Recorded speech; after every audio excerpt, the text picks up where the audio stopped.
দোস্ত মঙ্গলবার গভীর রাতে পাকিস্তানের ৬টি স্থানে ক্ষেপণাস্ত্র হামলা চালিয়েছে ভারত। দোস্ত নয়াদিল্লি এই হামলার নাম দিয়েছেন অপারেশন সিন্দুর। পাকিস্তানে হামলার পর প্রশংসায় সামিল হয়েছেন বলিউড। দোস্ত আর এর উপযুক্ত জবাব দিলেন পাকিস্তানি তারকারা। এন্ড সেকেন্ড নিউজে থাকবে দোস্ত পিএসএল খেলতে পাকিস্তানে গিয়েছিলেন রিশাদ ও নাহিদ রানা। দোস্ত পাকিস্তানের নাহিদ রানা ও রিশাদকে নিয়ে কি ভাবছেন বিসিবি? তো আশা করি নিউজ দুটি জানতে অবশ্যই ভিডিওটি সম্পূর্ণ দেখবেন। দোস্ত গত 22 এপ্রিল ভারত নিয়ন্ত্রিত কাশ্মীরে পেহেলগামে পর্যটকদের উপর হামলায় 26 জনের প্রাণহানি হয়। এরপর থেকে ভারত ও পাকিস্তানের মধ্যে উত্তেজনা বাড়তে থাকে।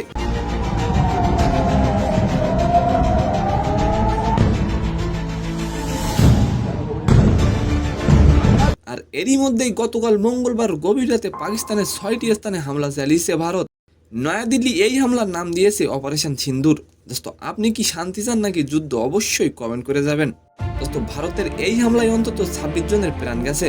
দোস্ত এই হামলার প্রশংসায় সামিল হয়েছেন বলিউড, আর এটাকে কাপুরুষতা বলছেন পাকিস্তানি তারকারা। বলিউড অভিনেতা বিবেক অগ্নিহোত্রী লিখেছেন জয় হিন্দ, এবং আরও অনেকে এই হামলা নিয়ে গর্ব প্রকাশ করছেন। দোস্ত এবার আলোচনা করব নাহিদ রানা ও রিশাদকে নিয়ে। পিএসএল খেলতে বর্তমানে পাকিস্তানে আছে এই দুই ক্রিকেটার। তবে পাকিস্তানে হামলার পর তাদেরকে নিয়ে দুশ্চিন্তায় বিসিবি বলেন পাকিস্তানের সাথে আমাদের কথা হয়েছে, তারা নিরাপত্তায় আছেন। তিনি বলেন পরিস্থিতি খারাপ হলে তাদেরকে দেশে আনা হবে। তো সম্মানিত দর্শক, আজকের ভিডিওটি কেমন লাগলো অবশ্যই কমেন্ট বক্সে জানাবেন। আর ভিডিওটি যদি ভালো লাগে অবশ্যই একটি লাইক দিয়ে আমাদের চ্যানেলটিকে সাবস্ক্রাইব করে দিবেন। ধন্যবাদ।